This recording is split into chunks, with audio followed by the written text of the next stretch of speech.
বিসমিল্লাহির রহমানির রহিম। প্রিয় দেশবাসী, রহমত, বরকত ও নাজাতের মাস রমজান আমাদের কাছে পৌঁছেছে। সেজন্য মহান আল্লাহ রাব্বুল আলামিনের দরবারে শুকরিয়া আদায় করছি, আলহামদুলিল্লাহ। এই মাসে জান্নাতের দরজা খুলে দেওয়া হয়, জাহান্নামের দরজা বন্ধ করে দেওয়া হয় এবং শয়তানকে শৃঙ্খলে আবদ্ধ করা হয়। এই ফজিলতপূর্ণ মাসের সাক্ষাৎ পাওয়ার চেয়ে বড় আর কোনো নেয়ামত হতে পারে না। তাই সবাইকে আহ্বান করব, আসুন তওবা করে গুনাহ মুক্তভাবে মাহে রমজানকে স্বাগত জানাই। ফরজ আমলে মনোযোগী হই, তেলাওয়াত, জিকির ও নফল ইবাদতে মগ্ন হই। তাহাজ্জুদ, তারাবি আদায়ে গুরুত্ব প্রদান করুন। যারা কোরআন তেলাওয়াত করতে পারেন না, তারা কোরআন শেখার চেষ্টা করুন। প্রিয় দেশবাসী, এই মাসকে ধর্মীয় ভাব গাম্ভীর্যের মধ্যে দিয়ে পালনের জন্য এবং মুমিনদের রোজা ও ইবাদত পালনকে সহজ করার জন্য আমি সকলের প্রতি কিছু আহ্বান করতে চাই। আপনার অতস্তনের কাজের চাপ কমিয়ে দিন, যাতে তারা ইবাদত করার সুযোগ পায়। খাদ্যপণ্য ও নিত্য প্রয়োজনীয় জিনিসের দাম কমিয়ে রাখুন, যাতে রোজাদারগণ স্বাচ্ছন্দ্যে সেহরি ইফতার করতে পারে। দিনের বেলায় হোটেল রেস্তোরাঁ বন্ধ রাখুন। ইসলামী শরিয়া মোতাবেক জীবন যাপনের চেষ্টা করুন।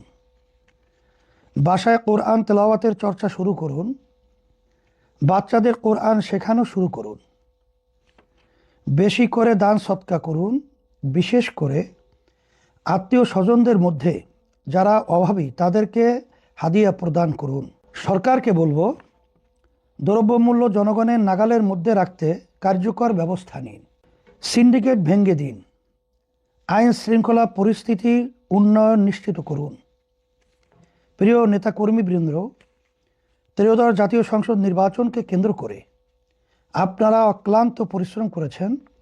বিশেষ করে সংসদ সদস্য পদপ্রার্থী, নির্বাচন পরিচালনার সাথে সম্পৃক্ত ব্যক্তিবর্গ যেভাবে প্রচেষ্টা করেছেন, তার প্রতিদান আল্লাহ আপনাদেরকে দান করবেন ইনশাআল্লাহ।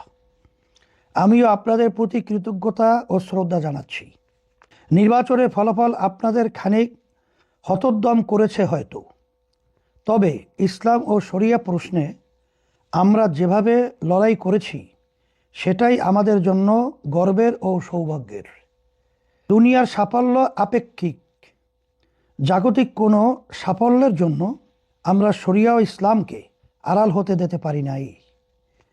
ইসলাম ও শরিয়া সমর্থন করে না এমন কোনো কৌশল গ্রহণ করি নাই। আমরা আমাদের প্রচেষ্টা করেছি, ফলাফল আল্লাহ পক্ষ থেকে।